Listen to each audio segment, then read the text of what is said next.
Sunod na ta. Thank you, Lord. Wala ba yung kailangan tumong sa pag-alipin mo ang pagsimba, mo ang pagpaminaw sa pulong.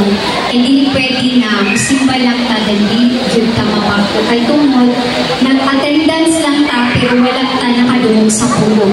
Kaya ang pulong sa Diyos mo, yung hatag o kapag-uot ka mo, gawasan. Akong gihangyo ang matagusan na naasa gawas sa gym, magpanilunan ta, dihindaki. Amen? Thank you, Lord. Ang mga obedient na mga anak sa Ginoo. Palagpakan na ito ang buhay na Diyos. Amen. Kabalo mo, lisod kaayo ang rule sa isang steward. Lisod kaayo ang rule sa isang ka-manager o sa isang ka-caretaker. Butang na lang natin yung anak na mga pangalan. Dili yun ang musugot na siya ang gihatagan ng responsibility ana na area pagkahumandi niya i-check ang tibuong area. Pero kung dili pa ni para sa Ginoo, wala dyan ko'y pakialam sa matutusan. Pero kay tungod, para ni kay Lord, para ni sa ato ang kinabuhing walay katapusan, makialam yun ang steward.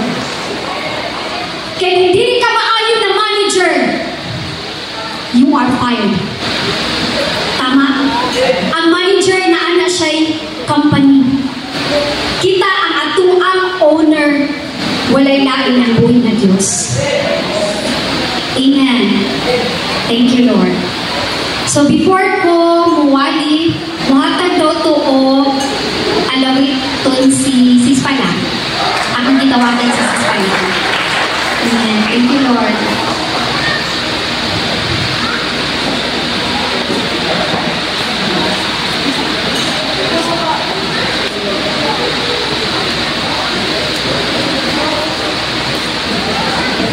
Atong palapakan ng buhay ng Diyos.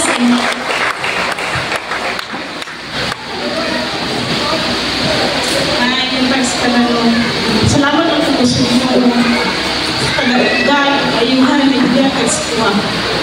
Kaya buluman ni kayo ng testimony ng tututo. Isa siya ka maayo, ugma, nawalay paglipat sa mga po sa salamat kayo na isip. Pastor, kaya wala din sila nagundang o pangmusna sa tuwang tanan. Pag-ampo, wala din sila yung pag-ampo sa tuwang. Grabe kay gamanan ang Ginoo. Kung sa pag-ampo lang ta, yan yun ang pag-undayo. Anak ko i-share dari yan ang nag-remind pa ni Lord din sila ng ulong. Yun siya dari sa Salmo 34, 19. Daghang malistanan ang atuson sa mga mataro. Panwason siya sa Ginoo gikan ng tanan. Kaya siya dari sa Salmo 37:5, itugyan sa Ginoo ang imong pagkinabuhi. Salig kaniya o tabang siya kanimo. Pagutang nga ang Ginoo mo ay mulihok, paghulat kaniya uban ang pag-ilog.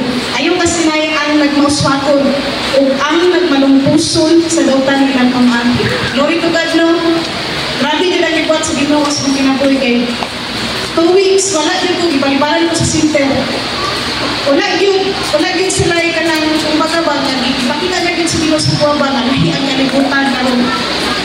Nagkonsulta ko sa laboratory, kabalo ang Ginoo, nasayon siya kung sa kong sitwasyon. Dato ko sa laboratory ni anak, nangutan ako, naibayad na ka pa laboratory, naaibayad. Ako, Lord, nagangin ko, Lord, kung saan ang may buhat ko, Lord. Kung ginagin ako sa imong kanan, kay ikaw may pag-isip ng kinabuhi. Sa dihang, text akong customer, gamit yun siya sa Ginoo. Kasya sa laboratory, sa mid-core, iyan siya nga, tiga na, nailibre sa mid-core. Kung 5 pag-ibang inahangkuan, kanakuan lang natin sa doktor. Glory to God, ginoo siya instrumento sa Ginoo. Itamnan ko na ko siya pulong. Ang Ginoo nagmangyaw sa kinabuhi. Grabe din kay Ginoo, kamhanan din siya. Nagpaitan lang din ko, Lord. Kani yun, tama yun ang imong pulong. Magpabot ng baitan sa iya. Mamuhan din siya sa kinabuhi. Grabe ang iyang halan. Gamhanan din ang iyang pulong. Libre ko dito sa mid-core. Libre dito ko, 2.5, pero nana siya na libre din. Thank you, Lord. Nana ko siya sa panga. Kasi nakikauban din nga, manang magpapakdulog. Kasi, patuan lang ito. Glory to God, Lord. Salamat, Lord.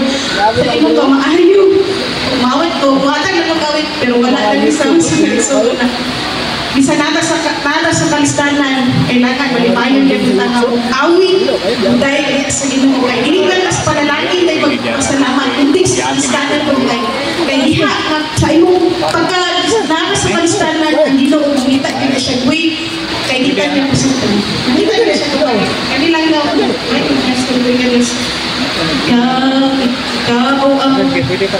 Ikaw ang pulong sukat sa sinugdanan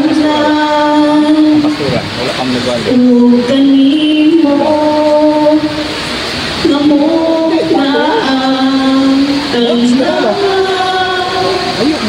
iyong ang kaya o kinakulang daman kinulunod ipiyaan aron ako magkalagan gawan mo ikaw sa ngalan mo may katuwa sa ngalan mo may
Praise God, glory to God. Thank you, Jesus. Amen. Salamat sa kayuhan ni Jesus